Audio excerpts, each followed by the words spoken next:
Bonjour à tous mes amis, à toutes mes amies qui me suivent sur notre chaîne YouTube intitulée Tanak TV officiel. Nous vous proposons des réflexions, des affaires internationales, des questions internationales par rapport à la prophétie, de l'écriture ou de la Bible. Je scrute spécifiquement le livre prophétique pour expliquer des faits mondiaux, des faits d'actualité qui se passent actuellement. Par exemple, la guerre en Ukraine, les tensions diplomatiques entre les États-Unis, la Chine et la Russie. Parce que j'ai la conviction, j'ose croire, j'estime qu'il y a des manuscrits bibliques qui auraient annoncé en avance ce que nous vivons actuellement entre les grandes puissances. Et l'histoire aurait été écrite en avance par la main propre de Dieu ou de Hachem qui a donné ce grand travail aux prophètes d'Israël qui ont placé en grande ligne ces réalités géopolitiques et géostratégiques dans le livre que nous appelons le livre prophétique. Et nous, les contemporains, nous pouvons lire, relire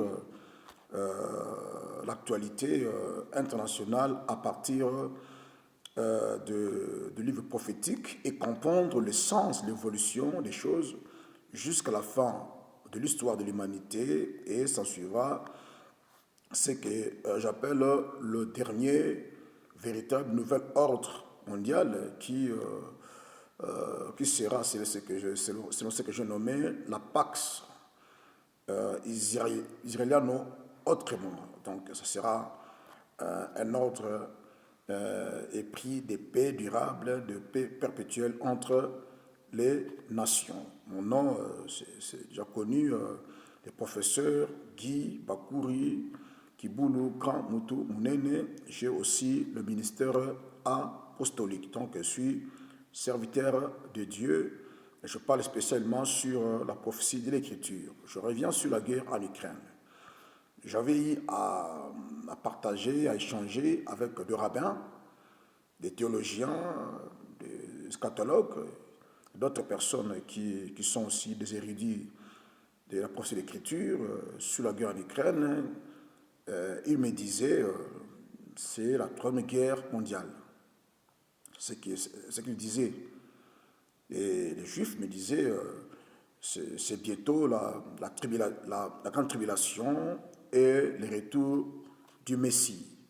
Moi, je leur avais dit, nous ne sommes pas encore dans la troisième guerre mondiale. Vous voyez, la guerre en Ukraine, c'est l'une des guerres qui prépare le monde, l'humanité, qui nous tend vers l'effectivité de la troisième guerre mondiale.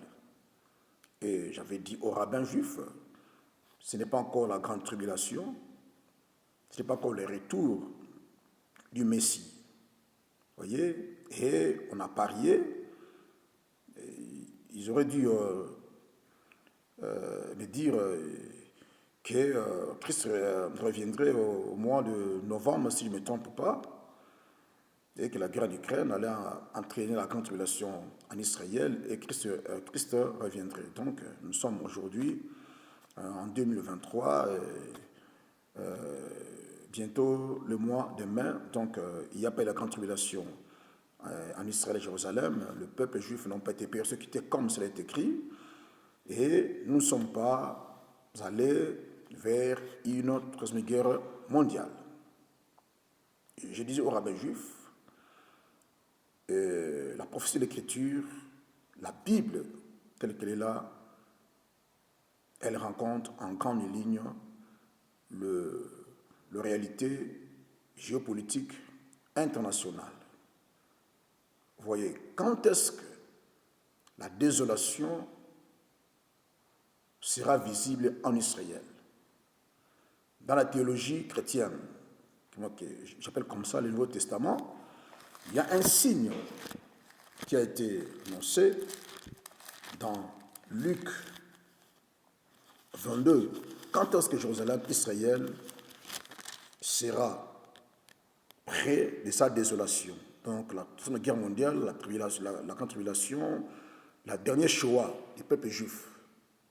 Il y a un grand signe qui va annoncer l'approche d'une désolation de l'État d'Israël. Luc 20, 21, verset 21. Luc 21, pardon, verset 20. La parole de Dieu déclare ceci. Lorsque vous verrez Jérusalem investie par des armées, sachez alors que sa désolation est proche. Donc, la présence des armées du monde qui se regroupent présentement. Nous voyons l'axe militaire Russie, la Chine, l'Iran et bien d'autres pays. Ça, c'est du côté de l'Est.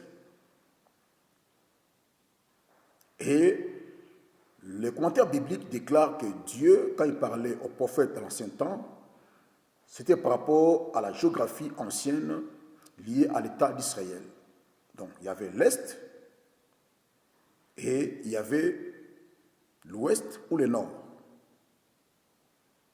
Or, s'il faut l'interpréter comme j'insiste dans ce que j'appelle des concepts de la Première Guerre mondiale jusqu'à nos jours, le monde contemporain a été ou est divisé en deux pôles. Il y a l'Est, des blocs communistes, qui persistent, bien que l'URSS s'est effondré, avec la Russie, la Chine et tout consort, qui gardent ce que nous appelons la démocratie populaire. À l'Ouest, de l'autre côté, il y a les blocs capitalistes qui incarnent la démocratie libérale. Donc, s'il faut définir la géographie antique par rapport à Israël à notre temps, donc l'Est, les blocs communistes, ça est clair, et l'Ouest, c'est le bloc capitaliste. On peut dire même le Nord, parce qu'on appelle le bloc capitaliste l'Alliance Atlantique Nord.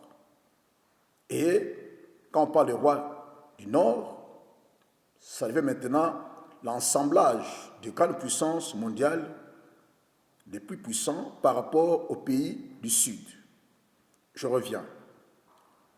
Même si vous parcourez dans l'ancienne alliance, vous allez voir que Dieu parle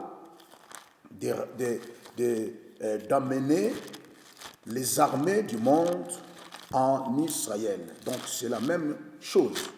Si vous prenez Zacharie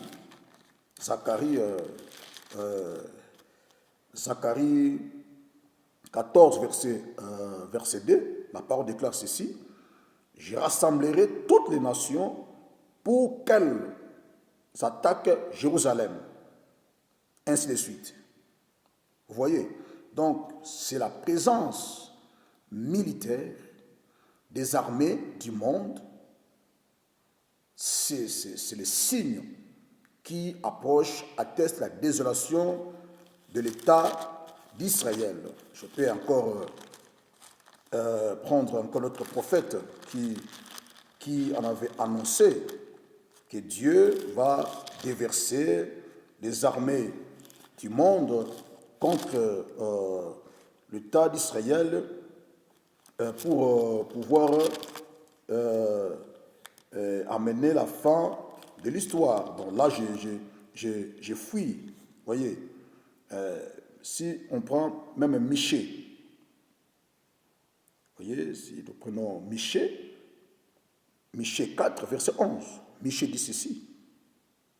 Maintenant, plusieurs nations se sont rassemblées contre toi, qu'elles soient profanées, disent-elles, et que nos yeux se rassasient dans Sion. Vous voyez, 3 portion d'Écriture qui annonce la même chose. Donc la désolation de l'État d'Israël viendra lorsqu'il y aura la présence militaire de la coalition internationale la plus militarisée de l'histoire de l'humanité qui attaquera Israël dans la guerre d'Armageddon. Je vais faire encore une autre vidéo pour continuer à expliquer ce que je suis en train d'expliquer. Donc la guerre en Ukraine ne va pas, j'insiste, se transporter en une guerre mondiale à base du nucléaire. C'est une guerre périphérique, classique, asymétrique, comme toute autre guerre, à part les deux guerres mondiales. Donc c'est comme la guerre en Syrie, c'est comme la guerre Iran-Irak, c'est comme la guerre américaine en Irak, c'est aussi la guerre en Ukraine. Vous voyez? Donc je vais revenir pour continuer avec d'autres vidéos. À suivre.